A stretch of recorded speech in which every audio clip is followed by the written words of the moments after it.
నేను ఇవ్వనురా. ఎందుకు ఎలాగో నేను చూస్తాను. నాకు ఇచ్చి తీరాలంతే. నేను ఇవ్వనంతే. ఇవ్వాలంతే. ఏంట్రా నీకు ఇచ్చేది? తీరాలంతే. బా ఏంటి బావా తండ్రి కొడుకులు గొడవ? చూడు బావా, మొన్నటికి మొన్న పక్కింటి వాళ్ళ బైక్ నమ్మి 10 రోజులు స్టేషన్ లో ఉండి వచ్చిన వీడికి ఇంటి పెత్తనం కావాలంటే ఎలా ఇస్తాం బావా? నువ్వు చెప్పింది కరెక్టే బావా. మరి నువ్వు చేసిందేంటి?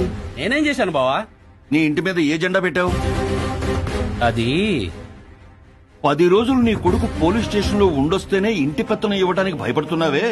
11 కేసుల్లో A1 గా ఉండి 20 కేసుల్లో ముద్దాయిగా ఉండి 16 నెలలు జైల్లో ఉండొచ్చినోడికి రాష్ట్ర పెత్తనం ఇద్దాం అనుకుంటున్నావే. నువ్వెలా ఇంటికి పెద్దవాడు అవుతావో చెప్పు బావా. అంటే ఒక్క ఛాన్స్ అడుగుతున్నాడు కదా అని. ఒక్కసారి చూద్దామని సైనైడ్ నాలుగు మీద వేసుకుంటావా? దెబ్బకు పోతావు. ఇతను అంతే. ఒక్క ఛాన్స్ అని వచ్చాడు అంటే కష్టపడి కట్టుకున్న రాజధాని ఉండదు, పోలవరం ఉండదు, మన భూమికి రక్షణ ఉండదు. పారిశ్రామికవేత్తలు పారిపోతారు. రౌడీయిజం, గుండాయిజం